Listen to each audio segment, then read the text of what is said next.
Bom, pessoal, chegamos aqui na prima matéria. É a segunda aula do nosso curso. Aqui nós temos essa imagem alquímica, né? É um símbolo alquímico, onde nós temos o par régio, que é o rei e a rainha, sentado numa fonte. Essa fonte representa Mercúrios, assim como a pomba que vem de cima também representa Mercúrios. A água da fonte representa o Mercúrios que vem de baixo, ou seja, do inconsciente. E a pomba que vem de cima seria o Mercúrios, o aspecto espiritual de Mercúrios. Então são os dois elementos que unem, né, essa parte consciente da personalidade com a parte inconsciente, o rei e a rainha. Naturalmente aqui também, pessoal, a gente recorda das duas conjunções, né? A primeira conjunção, ou seja, a união, connection, né, entre o rei e a rainha, ocorre na descida, que é na Nigredo, que é justamente a água da fonte, que é o inconsciente, que faz essa união, né? A pomba, ela representa o Espírito Santo e, ao mesmo tempo, ela é o aspecto espiritual elevado de Mercúrio. Então, simboliza, no caso, a segunda connection, né? A segunda união que é feita assim que o casal, antes de subir, né? Que no caso seria albedo. Então, nós estamos percorrendo o nosso caminho, né, de desbravamento, de enfrentamento das fases alquímicas, ou seja, fases de autoconhecimento, da transformação interior. Então, nós estamos na segunda aula, que é o caos, a prima matéria. Ela é um complemento, como eu falei, da Nigredo, né? Ela ainda faz parte, né, praticamente da Nigredo. A gente vai entender o que significa prima matéria. Mas, pessoal, logo de imediato é bom ter em mente que todos os símbolos que a alquimia usa, praticamente eles são ambivalentes. Ou seja, quando o alquimista ele quer dizer alguma coisa, ele apresenta aquela coisa inconsciente, né? Por exemplo, a substância do arcano. O que é a substância do arcano? Jung identificou a substância do arcano como o inconsciente, ou seja, é esse aspecto da alma, né, que é inconsciente para o indivíduo. Então, a prima matéria, assim como o Mercúrios, porque a gente vai ver que a prima matéria é o próprio Mercúrios em si, né? Só que a prima matéria ela seria um sinônimo de Mercúrios, e ele é também ambivalente, ou seja, a prima matéria é ambivalente. Então ela tem o aspecto que é sombrio e o aspecto luz. Provavelmente o aspecto sombrio a gente já sabe de cara, né? Que é a prima matéria é o caos, é aquela confusão como a gente viu. É o estado em que os elementos estão indiferenciados, que eles estão hostis, né? Eles são hostis uns com os outros. Agora a gente vai entender um pouquinho sobre a prima matéria também no seu lado luz. Ou seja, o que que ela esconde, o que significa psicologicamente, né? Qual é o simbolismo por trás da prima matéria. Mas antes disso, a gente vai ver aqui um pouquinho mais sobre os alquimistas, né? Aqui Jung faz referência de que o alquimista ele projetava na matéria, porque a natureza da matéria era algo desconhecido para ele.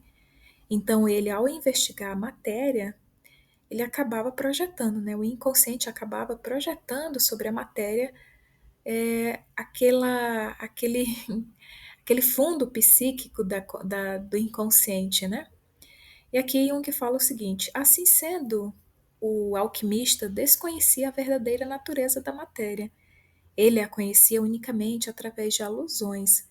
Na medida em que procurava investigá-la, projetava o inconsciente na escuridão da matéria, a fim de clareá-la. Na tentativa de explicar um mistério da matéria, projetava outro mistério, isto é, projetava seu próprio fundo psíquico desconhecido no que pretendia explicar o obscuro pelo mais obscuro, o ignorado pelo mais ignorado. Tratava-se, evidentemente, não de um método intencional, mas de um acontecimento involuntário. Por que um acontecimento involuntário? Porque a projeção é algo que acontece, é um fenômeno da parte inconsciente, né, da psique. Bom, a prima matéria, o que é a prima matéria? É o substrato do inconsciente. Em última análise, é o inconsciente. É aquela parte da alma que o indivíduo agora que está começando a compreender que ele não é somente a parte consciente, né? Aqui nós temos um símbolo dessa prima matéria, que é praticamente um monstro, né? Dentro dele tem tipo uma salamandra ou um dragão, e acima nós temos o símbolo do pelicano. O pelicano ele é um símbolo de sacrifício, né? Inclusive ele é um símbolo de Cristo, né? Do sacrifício que Cristo fez, porque o pelicano ele rasga o peito, né? Para dar de alimento aos seus filhotes, simbolizando o sacrifício. Então aqui diz em Psicologia e Alquimia, a matéria que contém o segredo divino encontra-se em toda parte, inclusive no corpo humano. Ela é de pouco valor e se encontra em toda parte. Podemos achá-la até mesmo no monturo mais repugnante. E aí, pessoal, eu, na minha percepção, e aqui é minha percepção, né, de que essa prima matéria, por que que ela é de pouco valor e ela é encontrada em toda parte? O pouco valor aqui, eu entendo que é justamente os conteúdos inconscientes, ou seja, são os complexos, a sombra, é de pouco valor, a pessoa não quer nem enfrentar, não quer nem ter acesso, se dependesse do ser humano, né? Mas como a gente sabe que isso é uma exigência da evolução da raça humana, né? Ou seja, de que o indivíduo ele se eleve a cada vez mais a graus de consciências um pouco mais elevado, então, assim, é necessário que ele compreenda. Mas se a gente for parar para pensar, o que é de pouco valor são essas situações que a gente realmente são os nossos, digamos, aquilo que a gente reprime, aquilo que a gente não quer ver, aquilo que nos machuca, que nos dói, né? Que são os complexos autônomos, são principalmente a sombra. Bom, aqui embaixo nós temos uma tradução dessa figura, é do livro Psicologia e Alquimia. Diz o seguinte: monstro fabuloso que contém a massa confusa, da qual surge o pelicano, símbolo de Cristo, e do lápis, que é o lápis filosoforum. Ou seja, o lápis, pessoal, é aquilo que é o resultado da obra, ou seja, do opus alquímico. Bom, pessoal, nesse trecho aqui, Jung faz referência de que a prima matéria é praticamente o inconsciente. Ele diz o seguinte: a consciência, porém, ela apreende somente uma parte de sua própria natureza, pois ela é o produto de uma vida psíquica pré-consciente, que justamente possibilita o desenvolvimento da consciência. Então, embora a consciência ela sucumba sempre à ilusão de que se cria a si mesmo, o conhecimento científico sabe que toda consciência ela repousa sobre pressupostos inconscientes, sobre um tipo de prima matéria desconhecida, a qual os alquimistas atribuíam tudo o que pode se atribuir ao inconsciente. Ou seja, pessoal, mais uma informação do que é a prima matéria é a própria psique do indivíduo. É como ele experiencia essa questão da psique, né, do ser consciente, uma parte consciente, mas ao mesmo tempo existia um substrato de onde essa consciência ela nasce toda vez, que é do inconsciente. A prima matéria pode ser revelada em sonhos, mas há um alerta dos alquimistas de que sua revelação depende de Deus. Destaca-se repetidamente na literatura alquímica que a água permanens é um sinônimo de Mercúrios, a água permanens procurada seria revelada pelo sonho. De qualquer maneira, a prima matéria, assim como a pedra, aqui a pedra filosofal, né? Ou o segredo de sua produção, é revelada por Deus ao alquimista. Laurentius Ventura, que é um autor alquímico, e Jung faz uma transcrição dele aqui, dizendo que não nos é dado conhecer o processo a não ser por uma dádiva de Deus ou através da instrução de um mestre de grande experiência. E tudo isso depende da vontade divina. Ou seja, o alquimista ele acreditava nessa ajuda divina, né, na ajuda de Deus nesse processo alquímico de transformação. E aí nós temos essa imagem, né, que é uma imagem que ilustra isso que a gente acabou de falar, que é Deus iluminando o artífice. É um símbolo alquímico do século XVIII. E aí, pessoal, é importante compreender que o alquimista ele tinha como a sua opus, ou seja, a sua obra, como uma obra de redenção, assim como Cristo redimiu, né? Deus redimiu através de Cristo a humanidade. O alquimista ele tinha digamos assim, a meta, a sua própria redenção. No caso, o que seria redimido seriam as partes, né, do eu interior, ou seja, da personalidade que estariam presas na física, ou seja, na matéria. E aí, na opinião de Conrad, que é um autor alquímico, e Jung usa muito esse autor, ele fala o seguinte, que era possível elaborar o caos natural, ou seja, a prima matéria, na maior inocência, ou seja, a partir da misteriosa visão e revelação divina, sem grandes investigações e elucubrações a respeito de suas causas. Hogland, que é outro autor alquímico, explica a necessidade da iluminação divina, dizendo que a produção da pedra transcende a razão e que só o conhecimento sobrenatural divino sabe o momento exato do aparecimento da pedra. Somente Deus conhece a prima matéria. Aqui nós temos uma outra imagem alquímica, né, do artífice pedindo ajuda para a divindade, né? Só que, pessoal, Jung fala uma coisa bastante interessante, que essa questão de pedir ajuda, né, de confiar, ter uma certa fé em um ser superior, que provavelmente ajudaria o artífice, ele fala que isso muda um pouco depois de Paracelso. Na época de pós-paracélsica, na verdade, a fonte da iluminação passa a ser o lume naturae, ou seja, a luz da natureza. Essa luz da natureza, ou lume natural, ela seria como se fosse um dom do Espírito Santo, né? Algo que o indivíduo traz dentro de si. E aí ele até fala, ele diz o seguinte: esta luz é a luz verdadeira da natureza que ilumina todos os filósofos que vêm a este mundo e amam a Deus. Ela está no mundo e toda a construção do mundo é por ela adornada e será por ela preservada até o último grande dia do Senhor. Mas o mundo não a conhece. Antes, no que diz respeito à grande pedra católica dos filósofos, que o mundo inteiro tem diante dos olhos e mesmo assim não a conhece.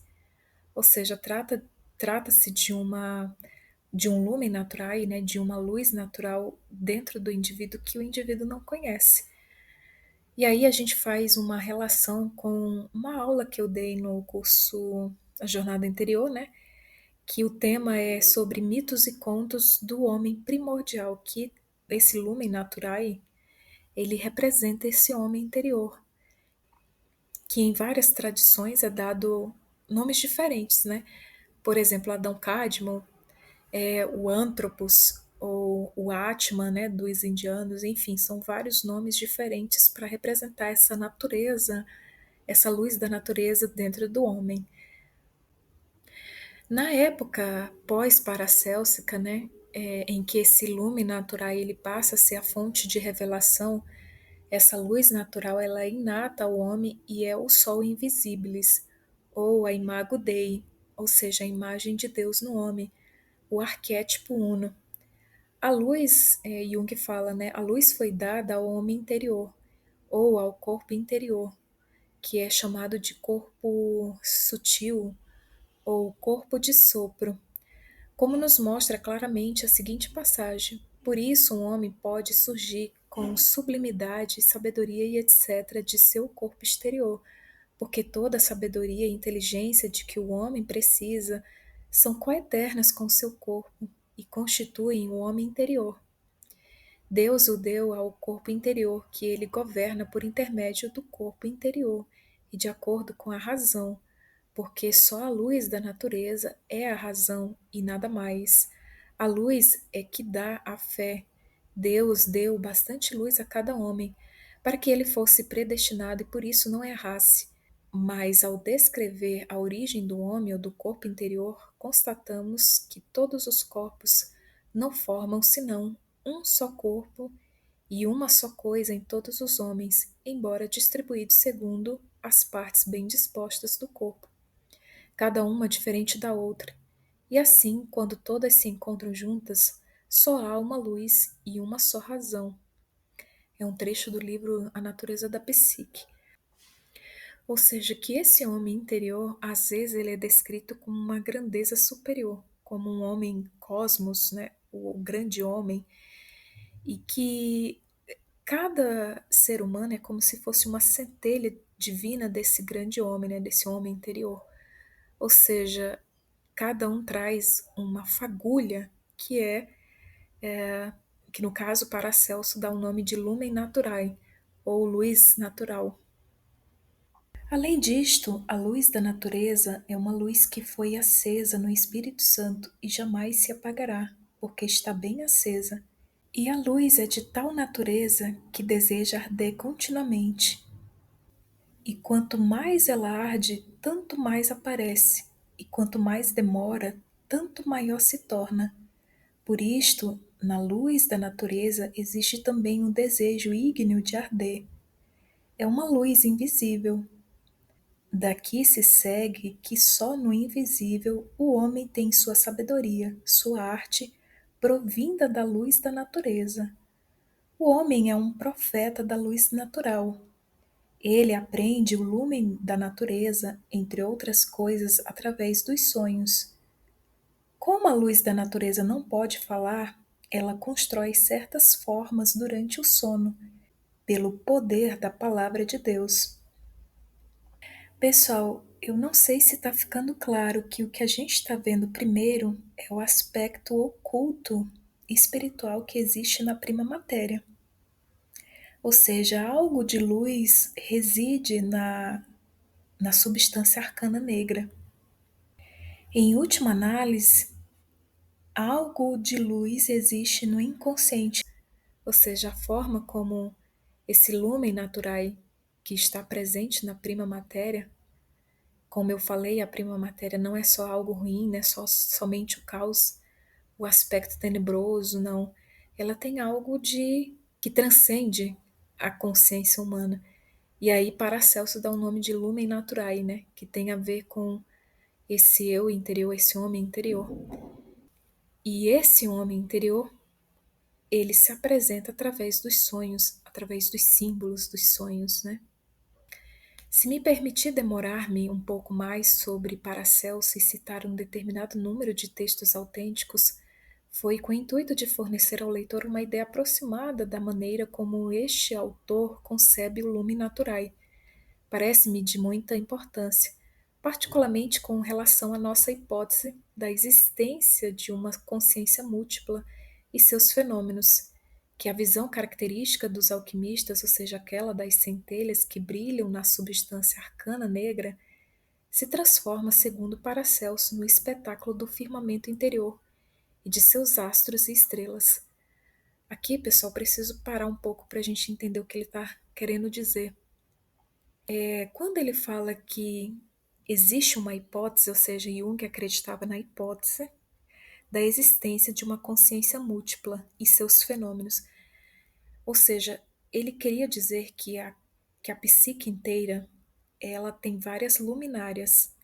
Essas luminárias elas possuem uma certa consciência, o que significa dizer que o eu, o complexo do eu, não é o único que possui consciência, de que existe partes da psique, ou seja, partes da personalidade que não são conscientes e que possuem uma certa consciência. Eu sei que é meio paradoxo isso, né?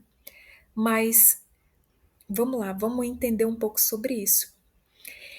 Ele entendia que, por exemplo, um complexo é como se um complexo ele tivesse um fragmento de uma personalidade que foi separada. Ou seja, não só o complexo, mas outras partes da psique possuem certa fragmentalidade de uma personalidade. possuem uma certa consciência. De fato, ele chega até a dizer em algumas partes dos livros que os complexos é como se nos complexos estivesse escondido um arquétipo. Ou seja, existem partes da personalidade que são inconscientes e que elas, de certa forma, possuem uma certa consciência. Então, os alquimistas, intuitivamente, eles perceberam isso, né? Intuitivamente, ainda que eles não soubessem interpretar de forma um pouco mais intelectual como é hoje, né? Porque naquela época as funções psíquicas ainda não estavam tão diferenciadas. Então eles chamavam de centelhas que brilham, que nada mais são do que essas partes que eu até coloquei aqui, simbolizei pelos continentes, né?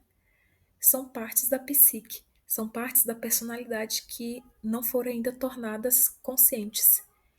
E aí eles falam que existem centelhas que brilham na substância arcana negra. Substância arcana negra subentende-se psique, subentende-se inconsciente. E aí, Paracelso falava no espetáculo do firmamento interior.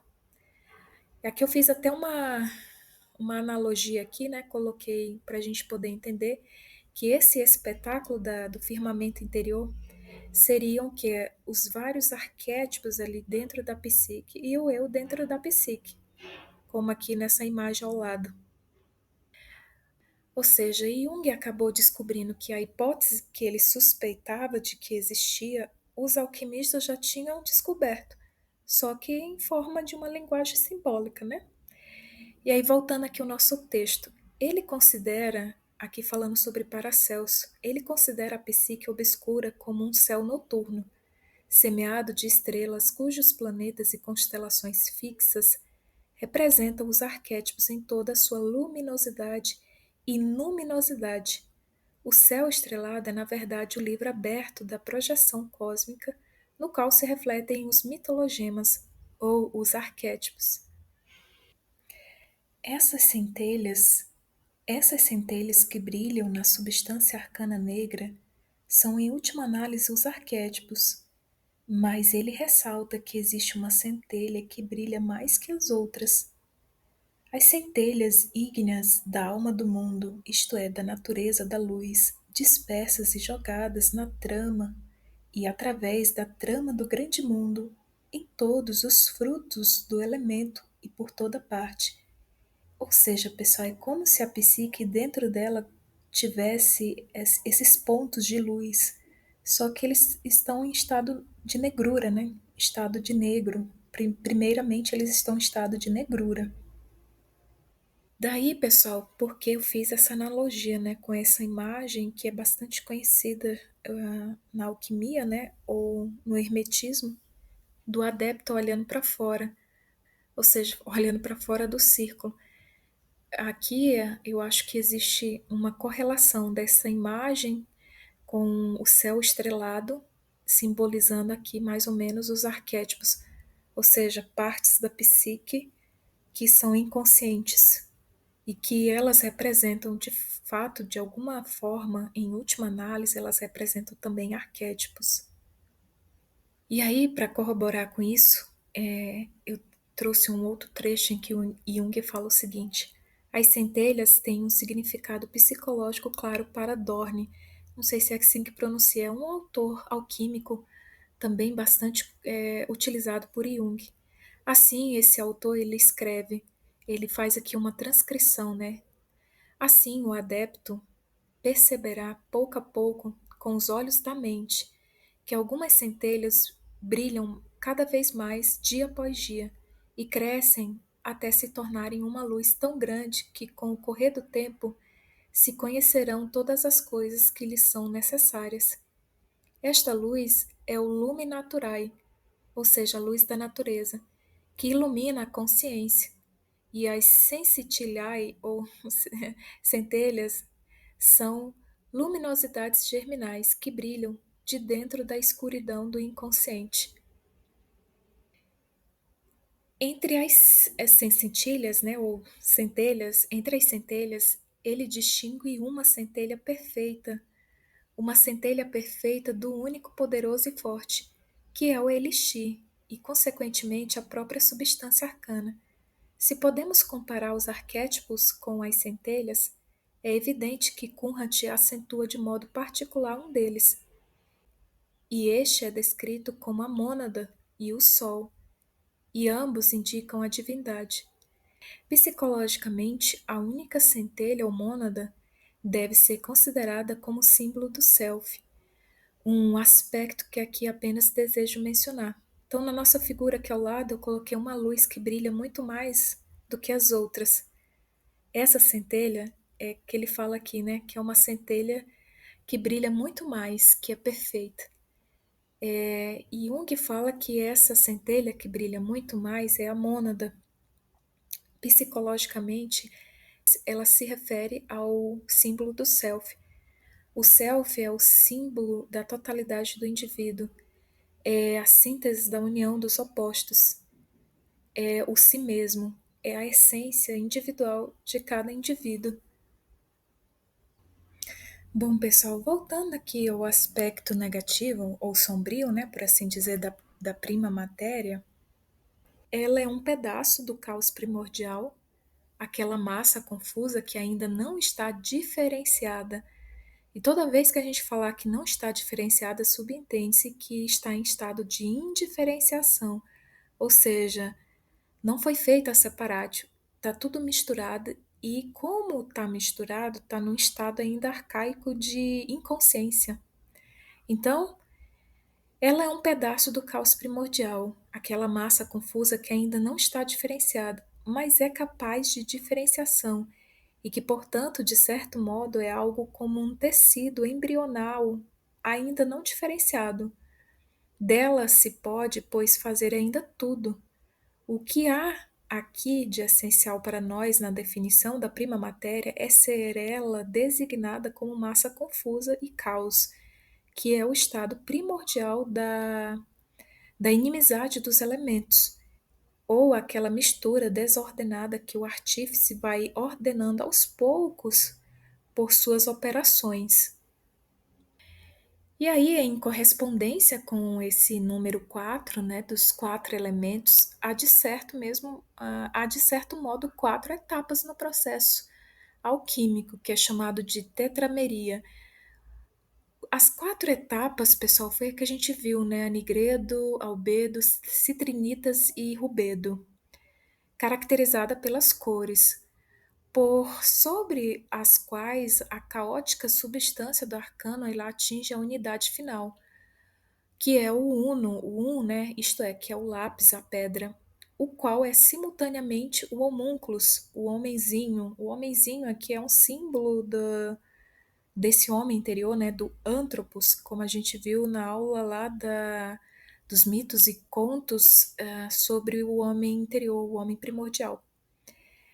Então, pessoal, as etapas é justamente para que haja esse resultado final, que é a unidade, né? O indivíduo, ele se tornar uno consigo mesmo, com esse homem interior.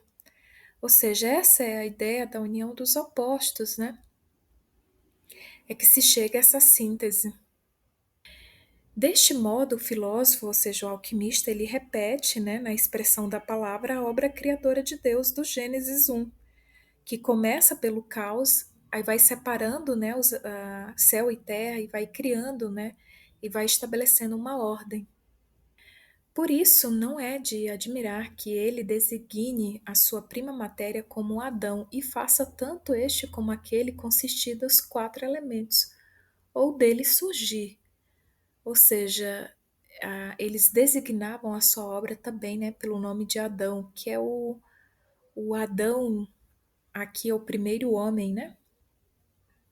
Como eu tinha falado aqui, né, que esse homúnculo ele é uma fase preliminar daquilo que o indivíduo está alcançando em plenificação, né, em plenitude, se tornando uno consigo mesmo, ou seja, se tornando uno com a totalidade da personalidade. Essa unidade que é chamada de, a princípio, de homúnculo, né? Que é esse bonequinho aqui, né? Como se fosse um bonequinho, um pequeno homem saindo do vaso alquímico. É um símbolo do estágio preliminar do homem interior, do anthropos. Isso é vivido como aquilo que Jung designou como processo de individuação. É como se o homem primordial, o anthropos, o si mesmo, o imago Dei no homem, se tornasse consciente através do eu, do complexo do eu. O caminho para a meta, a princípio, ele é caótico e imprevisível, e só aos poucos vai se multiplicando os sinais de uma direção a seguir. O caminho não segue a linha reta, mas é aparentemente cíclico. Um conhecimento mais exato o define como uma espiral. Novamente aquilo, né? Uma vez que a espiral no desenvolvimento interior parece ter chegado novamente ao mesmo grau, mas só que no nível superior, ou seja, é aquela coisa, vai passando pelo mesmo ponto, às vezes por situações iguais, parecidas, né? Em que se você reagir da mesma maneira, aí você não captou o elemento inconsciente, né? Você não apreendeu ele. Então, assim, às vezes a pessoa passa pela mesma situação, e essa situação pode ser uma das situações da Nigredo, né? Por exemplo, confronto com a sombra, uma situação que venha a ser projetada sombras, a pessoa ela tem que sempre estar atenta, porque é como se passasse pelo mesmo grau ali, né? Só que no nível superior.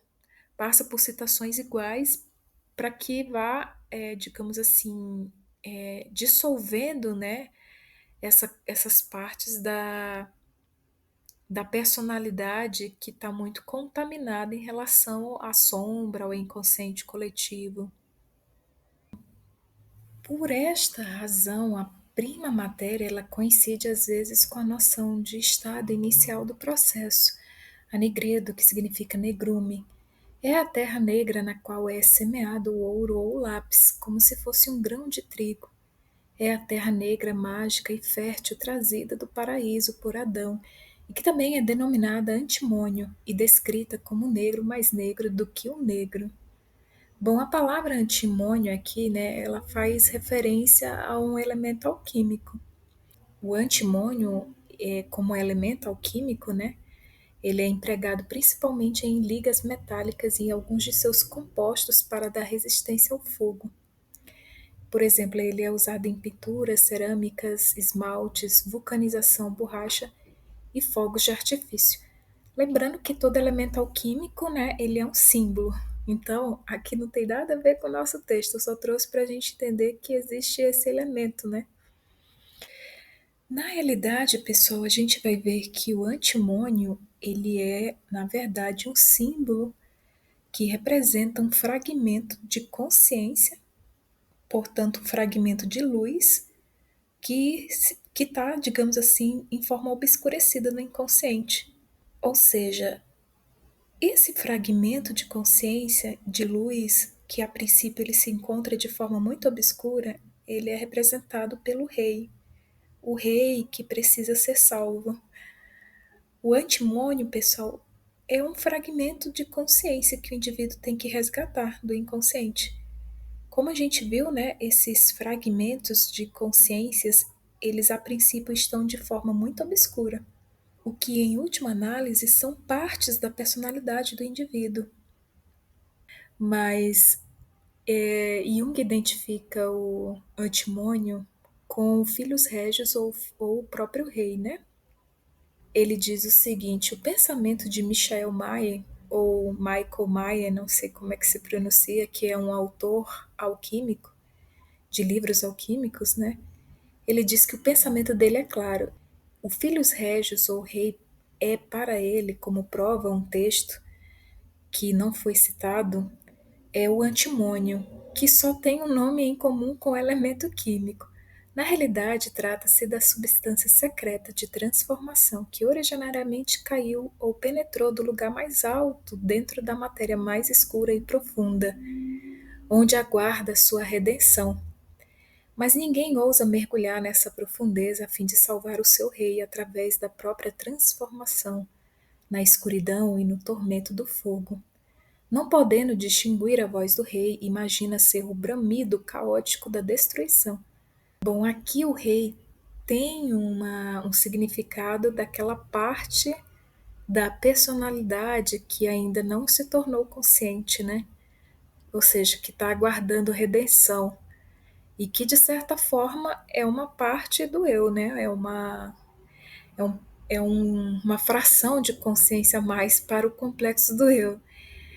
E aí ele fala, né? Mas ninguém ousa mergulhar nessa profundeza a fim de salvar o seu rei através da própria transformação, na escuridão e no tormento do fogo. Não podendo distinguir a voz do rei, imagina ser o bramido caótico da destruição. O obscuro abismo da alma contém não só o mal, mas também o rei que necessita e é capaz de redenção.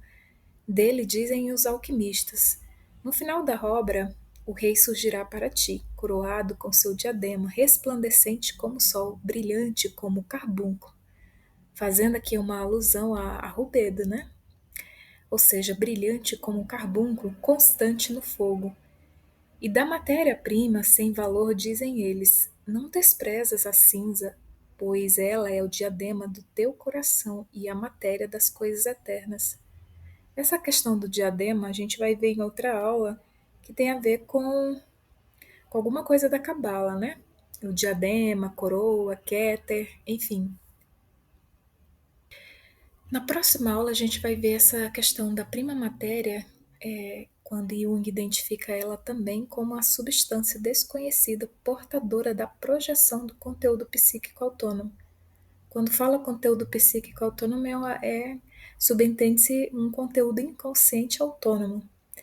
Então, a prima matéria é identificada como a substância desconhecida portadora da projeção do conteúdo inconsciente autônomo.